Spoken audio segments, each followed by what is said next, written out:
Level Up Basketball. Level Up Basketball avec Frizy Couillot, Silvio Matteus et Vin Zamora. Bonjour à tous et bienvenue sur Level Up Basketball. On se retrouve aujourd'hui avec Freezy pour évoquer le cas Harden, qui est donc du coup parti des Los Angeles Clippers et qui a été transféré au Cleveland Cavaliers. Est-ce que t'es prêt, Freezy? Je suis totalement prêt. C'était une trade deadline assez intéressante. On aurait pu s'attendre un peu plus, mais en tout cas, on a été régalé par la news de James Harden. Donc, Ouais, impatient d'en parler. ouais, c'est vrai que pendant 48 heures, là, on a été un peu au taquet de toutes les news, toujours sur le téléphone pour voir ce qui se passe. Mm. Pendant 48 heures, il y a eu beaucoup de trucs. Les dernières heures n'ont pas été les plus intéressantes finalement. On s'attendait à avoir des gros départs, on les a pas eu, mais bon. N'en parlons plus.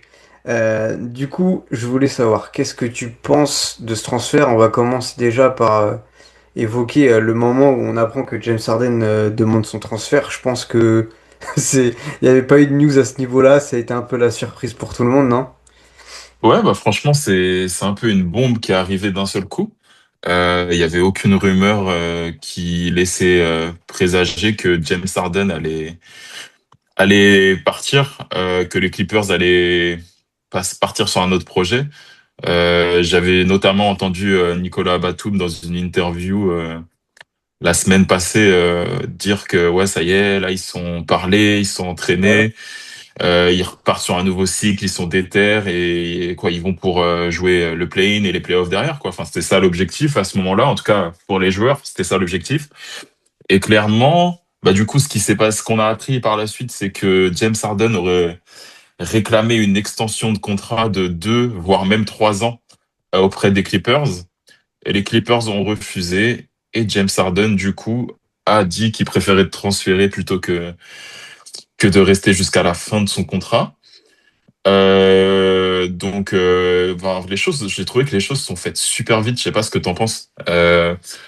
Franchement, il a le matin, du coup, heure française, le matin, on apprend le transfert et le soir, il est déjà parti, quoi.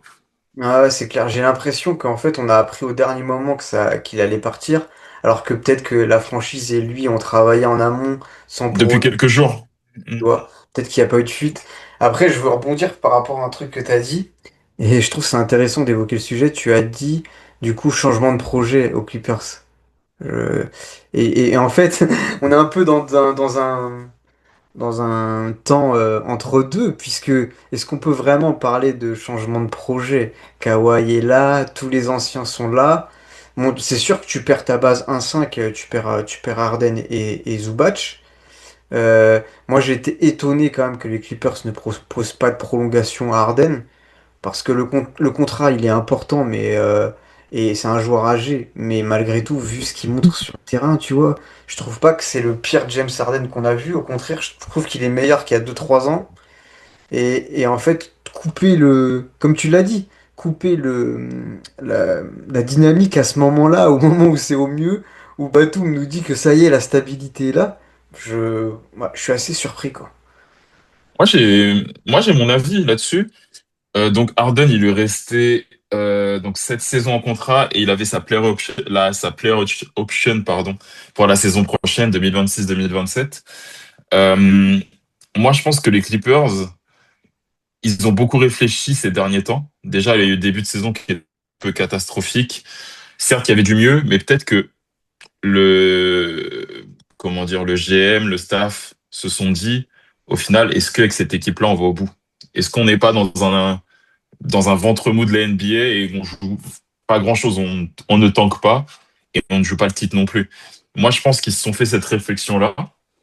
Si tu observes quelque chose, donc maintenant que Zubac est parti, les contrats garantis les plus longs pour les Clippers se terminent tous. Il n'y a pas un seul contrat qui va au-delà de la saison 2026-2027. Donc moi, je pense que du coup, la réflexion par rapport à James Harden et sa demande de prolongation, ça a été de se dire, OK, donc lui, il demande 2 à 3 ans de prolongation. En 2027, James Harden, il aura 38 ans. Donc ça reste un très bon joueur, on le voit. Hein. C'est sûrement un des meilleurs Harden qu'on a vu hors saison Houston. En dehors de Houston, je pense que c'est le meilleur Harden qu'on voit depuis 2 ans là. Mais je pense qu'ils se sont dit, Est-ce que au final, James Harden, quand il aura 38 ans, donc à l'été 2027, est-ce que il sera vraiment, vraiment intéressant pour nous de l'avoir dans notre effectif? Est-ce que c'est pas plutôt mieux de reconstruire tout de suite et d'anticiper tout de suite tout ça? Donc je pense que du coup, ça les a un tout petit peu arrangés que James Harden dise, OK, bah moi je veux partir. Ils se sont tournés vers un jeune joueur, certes moins talentueux, je pense que James Harden avec un plafond beaucoup moins haut, mais qui reste un joueur solide de NBA. Et ils gardent, comment dire, une certaine flexibilité pour l'été 2027, car 100% de leur contrat se termine en 2027 maximum. Ils ont pu récupérer aussi des pics via le trade avec Zubac, et je pense que du coup ne pas donner une enfin comment dire. Du coup, je pense que ne pas donner une prolongation à James Harden jusqu'à ses 38 ans, c'est aussi se donner le droit de recommencer à construire tout de suite et de prendre de l'avance et de changer un peu de stratégie par rapport à ce qu'ils faisaient avant les Clippers. Donc moi, je peux comprendre cette lecture et ce chemin que veut prendre les Clippers. Personnellement, moi, je suis un grand hater des Clippers, mais tout ce qu'on peut dire quand même, c'est que depuis 2020, c'est un gros échec, le projet des Clippers. Depuis l'arrivée de Kawhi et de Paul George, ça a été que des échecs sur échecs sur échecs. Ouais, ouais, après, tu vois, il y a un truc, on est un peu en décalage dans le sens où tu dis, ça leur permet de démarrer un nouveau projet, mais comme tu l'expliques, ce projet-là, il pourra démarrer que à l'été 2027. Donc c'est pas dans l'immédiat non plus. Et du coup, t'as quand même Kawhi dans les pattes, donc t'es quand même dans une semi-reconstruction qui va démarrer alors qu'il va encore être là. Et ce que je comprends pas aussi dans le timing, c'est pourquoi trader Zubac. Parce que Zubac, Garland, ils ont pas tout à fait le même âge, mais c'est à peu près la même, la même ligne. Et quand tu prends Garland, tu peux pas non plus dire que tu rebuild tout à fait. Et, et du coup, ouais, je suis un peu entre deux. J'ai un peu du mal à comprendre ça. Par contre, ce que je comprends dans tes propos, c'est le fait de dire que de toute façon, Harden, si là il ne le signait pas maintenant, c'était sûr qu'il allait demander son transfert. Il allait pas vouloir demander juste sa player option et puis partir pour rien. Donc, par contre, le seul truc qui est bien dans cette histoire-là, c'est que je sais pas si t'es d'accord avec moi, j'ai la sensation qu'Harden est content de partir et que les Clippers sont contents aussi que ça se finisse comme ça. Ils partent Clairement. les deux en bon terme, tu vois. Et ça, pour Harden, je trouve que c'est plutôt cool parce que ça n'a pas toujours été le cas. Euh, Ouais. après, Par contre, je voulais te reprendre par rapport à un seul truc. Pour dis-moi. moi, c'est qu'une demi-reconstruction. Dans tous les cas, tu ne reconstruis pas comme, par exemple, une franchise comme Washington ou comme OKC ont pu reconstruire dans le passé. Ça reste un gros marché. Ça reste Los Angeles. Certes, c'est la deuxième équipe de Los Angeles. Mais en fait, via une free agency, on l'a déjà vu par le passé, les Clippers peuvent recruter les plus grandes stars du moment. Donc pour moi, en fait, tu commences ta reconstruction vraiment maintenant. Tu vas peut-être être une équipe mid sur la saison, sur la fin de saison là et la saison prochaine.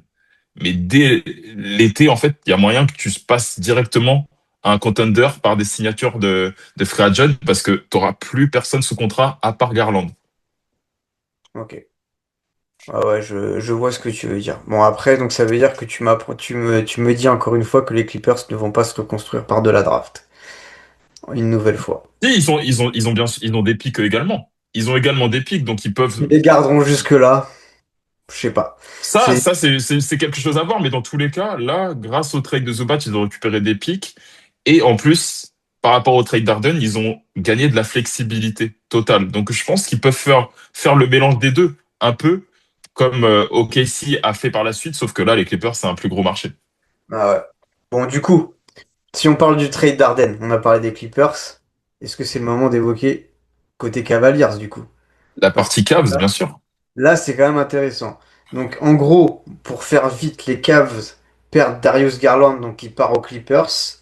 Et ils perdent aussi DeAndre Hunter, qui est dans un trade à 3 où il se retrouve aux Kings. Et Ouais, du coup, James Harden arrive à Cleveland avec Dennis Schroeder et Keon Ellis. Ils ont laissé partir Lonzo Ball. Donc là, on renforce vraiment la main et les postes 1-2. ouais. Franchement, c'est super intéressant de voir Harden arriver avec Schroeder derrière et Keon L'équipe, elle Ellis est ouf. en mission défensive là, avec Donovan Mitchell qui sera là aussi. Il y a d'autres gars encore qui sont sur ces postes-là. Qu'est-ce que tu penses de l'arrivée de Harden dans cette équipe-là? Beaucoup sont sceptiques quant au duo Harden-Mitchell, mais sur l'ensemble du 5 et l'ensemble du roster, je trouve que c'est un effectif qui est quand même assez équilibré. Moi, je suis super enthousiaste par rapport à l'arrivée d'Arden à Cleveland. Le fit, bien sûr, il peut faire peur défensivement sur les lignes arrière. On peut se dire que ouais, c'est deux joueurs qui défendent vraiment pas.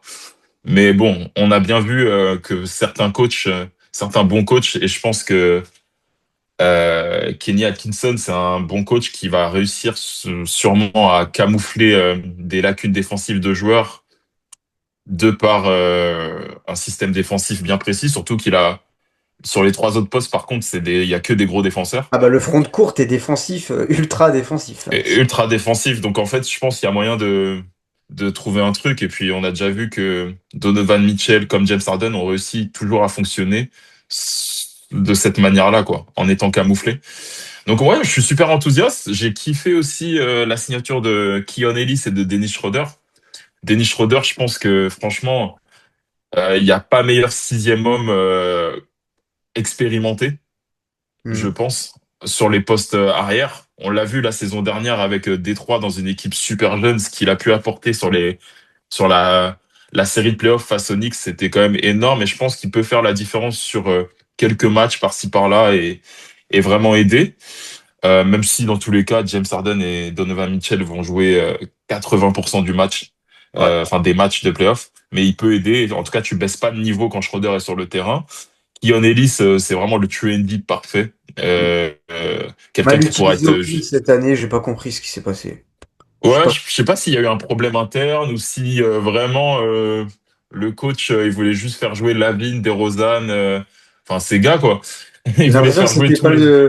c'était pas le seul problème aux Kings cette année, hein. Waouh. Bah, j'ai l'impression que c'est pas la seule année non plus. C'est bien ça le souci avec les Kings. Mais pour moi, ouais, Keon Ellis, ça va être vraiment, bah, c'est un gars que tu pourras missionner en défense, justement, qui peut jouer à côté d'Arden comme de Mitchell ou de Schroeder, et que tu peux vraiment envoyer sur le meilleur extérieur en face en défense. Donc, franchement, je trouve que c'est des ajouts super intéressants. On a appris pendant les 2 derniers jours de Free Agency qu'ils étaient à fond sur le dossier d'Yanis. Au final, ça s'est pas fait. Moi, je pense que du coup, là, ils ont une équipe vraiment meilleure qu'avant le trade. Et ce que je me dis, c'est que selon ce qu'ils font, faut voir, mais est-ce que ce serait pas intelligent de réfléchir à LeBron James pour sa dernière saison l'année prochaine, quoi? Je crois qu'ils auront même pas besoin d'y réfléchir. Je pense que c'est même carrément LeBron qui va venir vers eux. De toute façon, on voit que aux Lakers, bah, l'histoire va mal se finir. Donc, moi je Je sais pense pas que si ça va se finir. Moi, je pense ah, que juste les Lakers. Les Lakers, ils vont lui faire comprendre qu'ils veulent pas de lui, et je pense que lui, il va dire ouais, ok, pas de souci. Dans tous les cas, je pense que lui, dans sa tête, c'est ce qu'il avait prévu. En fait, quand je l'ai vu la semaine dernière émotif comme ça à Cleveland, je me suis dit ah ouais non, il y a un truc quand même. ah, ah. C'était pas la première fois qu'il rejouait à Cleveland, tu vois. Ils lui Je me ont suis dit toujours non, fait des hommages comme ça, mais là, ça avait une autre portée, j'ai l'impression. là c'était différent là. Ouais, ouais. Ouais. Ouais, il y Donc avait bon, moi j'ai une question à te poser. Les Cavs là, tu vois quoi? Tu pronostiques quoi? Tu les vois aller jusqu'où? Même si on n'a pas encore vu de match entre avec James Harden dans cet effectif-là, avec les trois recrues. Tu vois quoi comme plafond à ces Cavs qui ont commencé la saison un peu de manière assez compliquée? Du coup, moi, depuis le début, je vois les Knicks en favori à l'Est. Je change pas d'avis, je pense que je vais rester là-dessus. Derrière, il y a Détroit qu'il faut vraiment respecter parce que là, la saison qu'ils font, c'est pas un hasard. Les Et Celtics? les Celtics sont là, mais je sais pas s'ils vont aller. Enfin, je croyais un petit peu en eux, mais pas à ce point-là. Mais je sais pas trop quoi en penser pour des playoffs. Maintenant, j'ai quand même l'impression que si Cleveland ne fait pas une finale de conf dès cette année, je serais un peu déçu. Et pourtant, je pense que ça va pas être si facile.